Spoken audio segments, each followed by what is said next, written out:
Hello there and Merry Christmas to all our viewers. Thank you for joining us this festive season. Wow, everyone is taking a break, I think, but you are still working, Mike.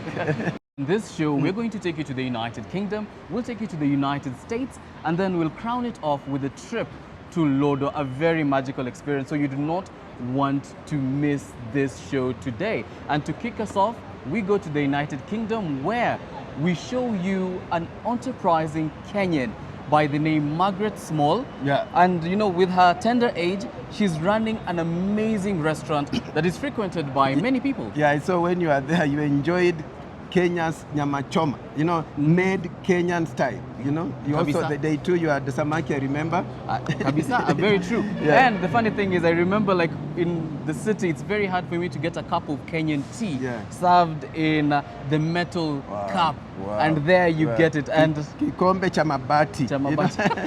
Yes. Yeah. But let's not hold it any longer. Here's our first story.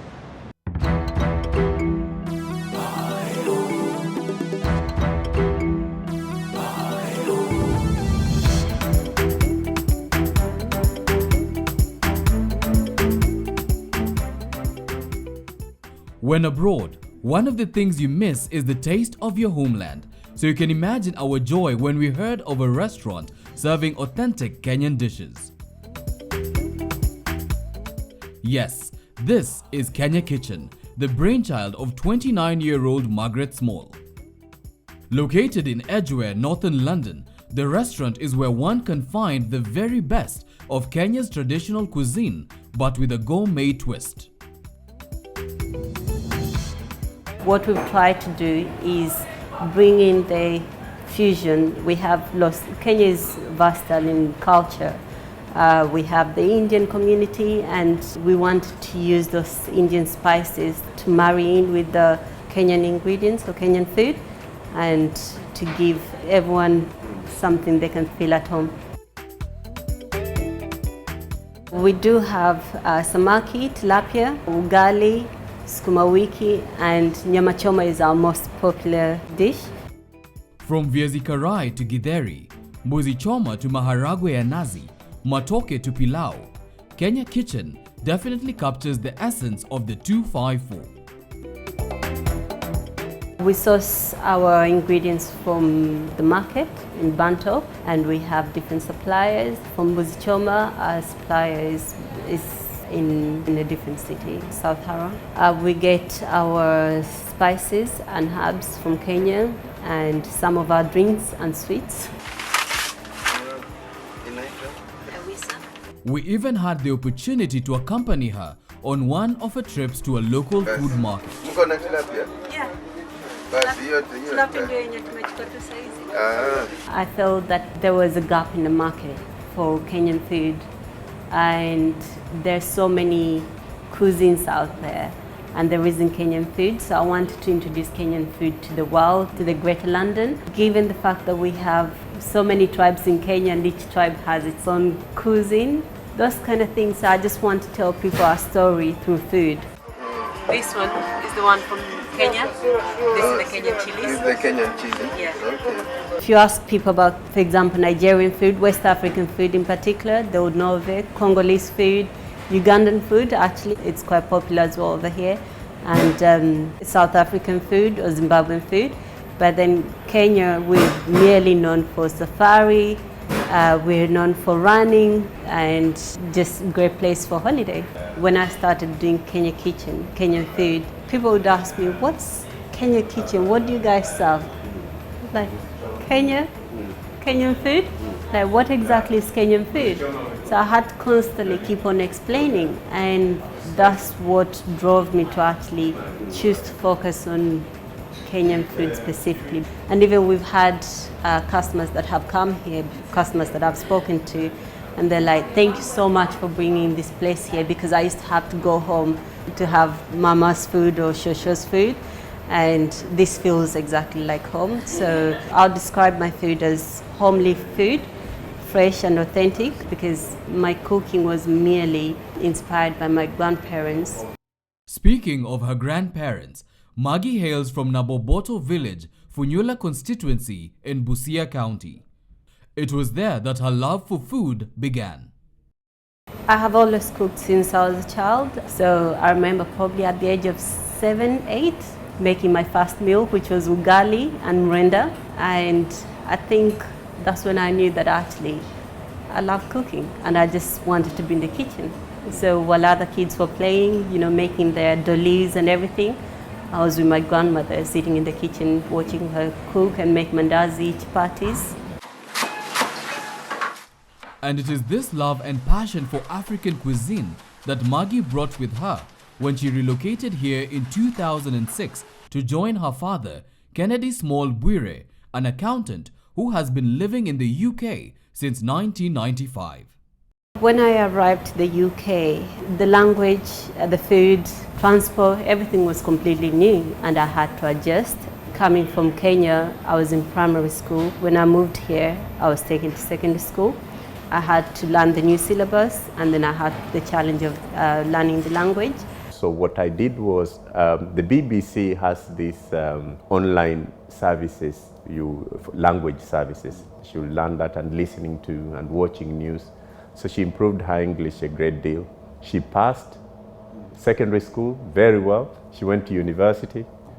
And it so happened I was an accountant at the university there as well, Roehampton University. I was the accountant there. She applied to become a teacher. She did the education, a degree in education. I went into teaching because I felt that I enjoyed it, and given my educational background, somehow I thought that I could make change to kids. But at the same time, because I had this passion for cooking, I wanted to do both. I was doing teaching part-time and then cooking was obviously on the side.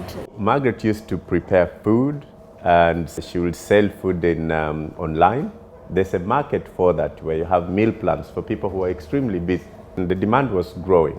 At one point in June 2019, somebody saw her work online and invited her to sell food on at a place called Pina. And so she was invited to go there and sell food, and it was all sold out.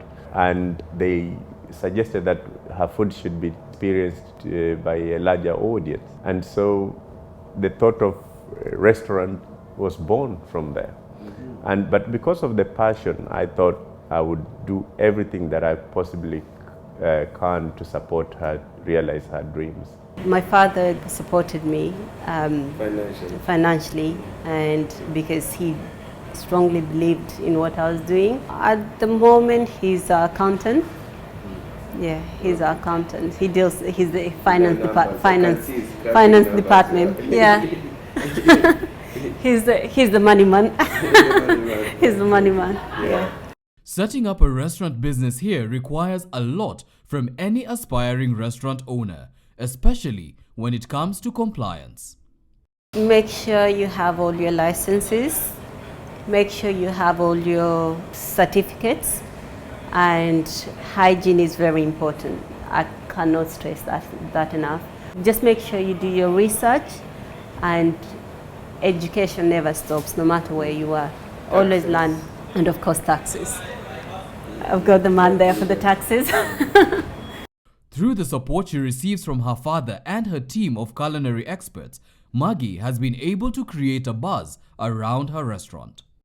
This is more or less a home for me, and I like coming here to have something to eat. I do frequent quite a lot because the food is really, really tasty and it brings the memories of where I come from. Again, at the same time, it's not just about the food. The people you meet here, you interact with. I've had to meet so many people from my own hometown or I've gone to school with that I've not seen for ages. So it's more a connection and a place to eat and just a place to enjoy being, to feel like you're back home. And thanks to the city's diverse food scene, business is booming. Everybody that comes here, tuko na Wahindi, Wazungu, our people. We've had Polish customers that have come in here and they're like, actually, we have this in our country. We just call it a different name. Maggie has even had the privilege of hosting the High and Mighty. Kenya's High Commissioner Ambassador Manok walked in here and had his favorite chai, kikombe, and yeah, it was amazing to have him here. What impact did that have on your business?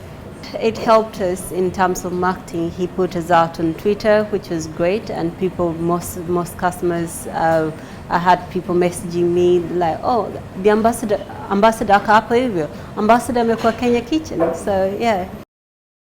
Looking back, Maggie cannot believe how far she's come, but says her motivation is the love and support she has received from her father.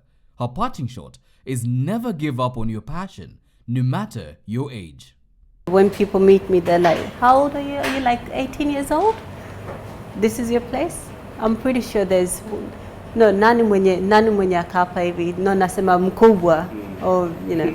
But yeah, I am 29 years old. Running a business or a restaurant at a young age is very difficult, but it's definitely enjoyable as well. Wow, that was quite an interesting adventure for us.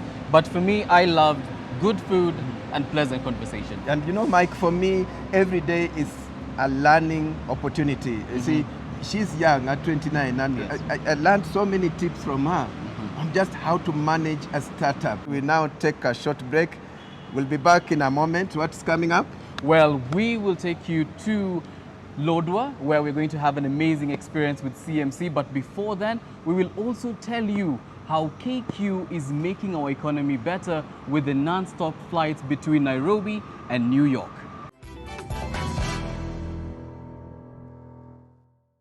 Welcome back to the show. It's Christmas time and we are glad that you're spending it with us. And straight into the second segment of our show. And here I share my recent experience on Kenya Airways, direct flight, Nairobi, New York. That's a return flight. And remember, this is peak time. Take a look.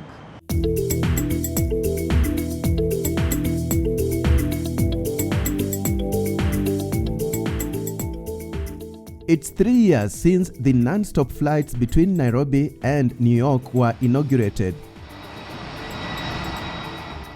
The route started on 30th October 2018. This is one of our strategic trunk routes, meaning that we got a lot of feeders from Africa to US and from US back to Africa. So it's a very important route for Kenya Airways. The airline normally experiences high traffic between Kenya and the US from July to August because of the summer peak and students reporting to colleges. In December, many would be traveling from the US to Kenya for holiday. The route is also ideal for the business traveler. We have mixed frequencies. Early December, we are doing 3 times. Just before Christmas, we ramp up to 5 times a week. And then when we go back to January, we go back to 3 times. So it's basically seasonalizing according to demand. During this time where we are relying more on leisure and friends and family going back home, we are giving very good and competitive rates for people to visit their families back home. I love KQ actually. I'll say I travel through KQ because I'm traveling with my family and I have little kids. And being that I do not have to hustle through the layovers and all that, I love KQ because it's a direct flight. That's the first thing. The comfort is there, it's very good, and their service is top notch. So I've traveled via KQ a couple of times. This year, this is my second time that I'm traveling home with my family, and I love KQ. Jumbo. Yeah, habari gani, nzuri sana. US-based Toussaint Duchess, commonly known as Lady T, a travel enthusiast, is among the Kenya Airways partners who are promoting the New York route. We are reconnecting our people back to Africa. That's one of our major hashtags. Hashtag let KQ reconnect you and hashtag go broad pave the way. When I was a young girl, I wanted to go to Hawaii. But once I got my foot and I experienced how Kenya is, I decided to have everybody come over to Kenya. So it's a great partnership, which I'm extremely, extremely excited about. Lady T, who is a producer and founder of Toussaint Duchess Entertainment, says she has big plans for 2022. My goal is to bring at least about 100 Americans over to experience Kenya in 2022. So partnering with Kenya, we've already lined up at least about 75 African Americans that have never experienced Kenya before. I issued an executive order to all of my brothers and sisters here in America, and I said, hey, you guys have an order and you must go back home to Kenya and you must experience your heritage. The one thing I like about Kenya Airways, it's a direct flight from America to Kenya. So when the elders want to fly, they don't want to travel to 2 and 3 different, hubs to get to Kenya. So that's the reason why I got my mother, and I brought a generation, 3 generations over. In 2021, I brought over a grandmother, a daughter, and the granddaughter. So when I brought my team over in July, KQ staff, everybody on that airline cared about all of my people on the airline. So Kenya Airways is really the way to go because they care. They're definitely the pride of Africa. Kenya Airways flies the Boeing 787 Dreamliner on the New York route. It is a beautiful machine. It's a fantastic machine. It is crew friendly. It is also passenger friendly. Like for this New York trip, we have the flying time is about 15 hours. It provides bunkers for the crew where we rest. Even for the passenger, the seats are very comfortable. You can recline almost like a bed and sleep, and very nice fluffy blankets. For the crew, we get to rest in turns, which makes us look fresh. It's like we'll be just in our homes. Generally coming westbound to New York, we typically fly around about 15 hours. New York, Nairobi, because we got tailwinds, should be about usually between 12 hours and 45 minutes to about 13 hours or so. So it's shorter flying back to Nairobi? Yes, because we have a nice tailwind usually to follow us, so it pushes us along. We've increased our frequencies here to New York, so please make use of it. We're really looking forward to seeing you all, and we'd love to fly you to destinations for either holidays or to meet and see loved ones. I was the first female pilot in the airline and continued with my first to become eventually the first Dreamliner captain in Africa. This route has beat expectations. We're doing very well on it. Of course, we had the period where we had COVID. It was a very uncertain time and very challenging, but I think as an airline we've recovered quite well, especially on this route. You can see we have a full house, taking people back home to America, and we'll bring more back home to Kenya for the festive season.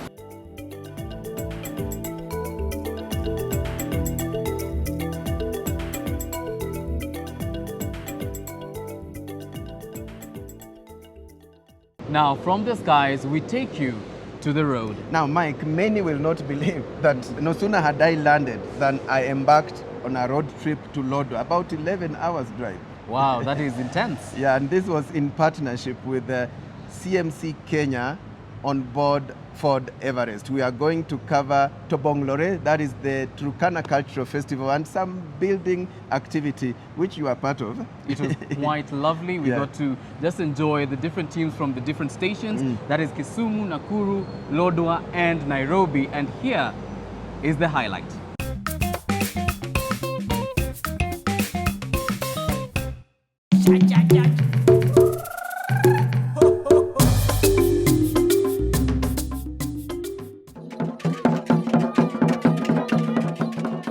Tobonglore is the brand name for Turkana Cultural Festival that takes place every year in Lodwar, except the year 2020 because of the COVID-19 pandemic.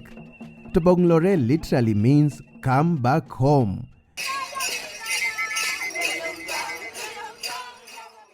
This was the 6th edition, with Chams Media and our sister company Chams Adventures being among the exhibitors. As Chams Media, we are very, very happy to be in Lodwar, Turkana County, to attend the famous Tobonglore Festival. And it's a very important event because not only to the local economy, it also helps different products and different companies, that is, to bring their products and showcase it to different people within and without this place. My team and I have made many trips to the cradle of mankind this year. But this particular trip to attend the cultural festival was a trip like no other, with CMC Motors.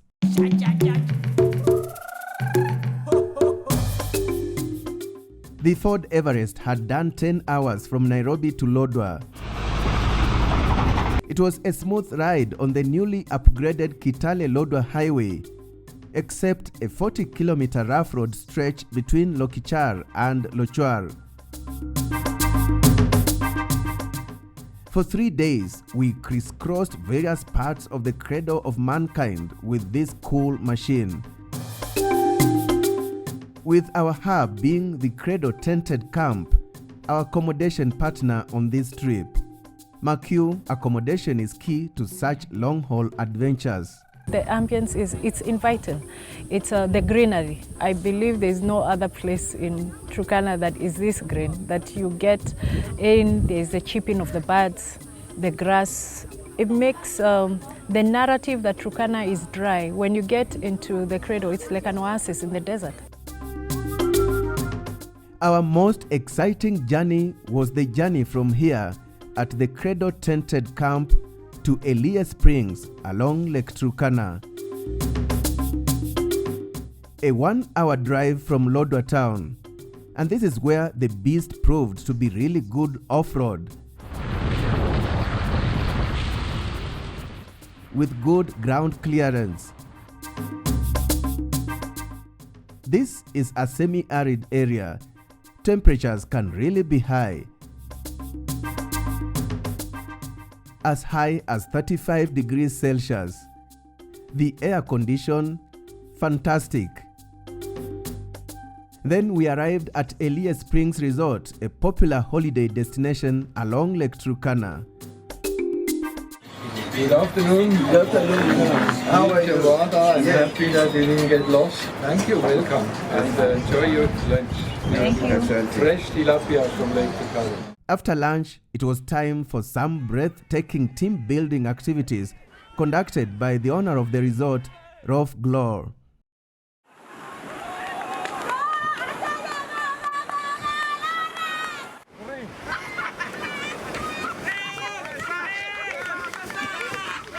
Rolf kept surprising us with even more energy-sapping activities.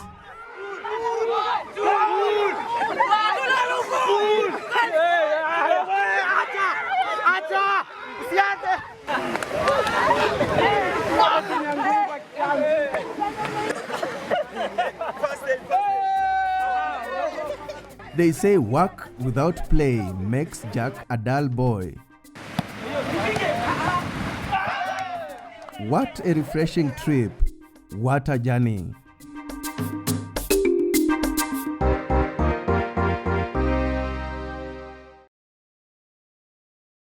What an amazing time in Lodwar, and I remember we were on the same team. We were in the same team, Mike, but ulituangusha.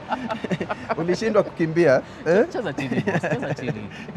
Great. We are about to wind up the show, but before we wind up, remember when you are in Western, especially Kisumu, check out this place called We Got Gardens. Where is it located? Well, it is along Kajulu Hills. That is just a beautiful place where you get to see Kisumu city and have a safari-like experience in the city. Yeah, and this it's a place you can get fantastic accommodation, African food, outdoor games, and the like. And it's timely for the festive season. Yeah. So get yourself, a space. Treat yourself this festive season, and trust me, your family, your friends, even yourself are going to have an amazing time. Great. This particular episode of Daring Abroad was hosted at Greenhouse Mall at Adams Arcade. Yes, and remember our next episode will be on the 1st of January 2022, and we're excited to have you with us so that we can do this again. But till then, we say Merry Christmas and a Happy New Year.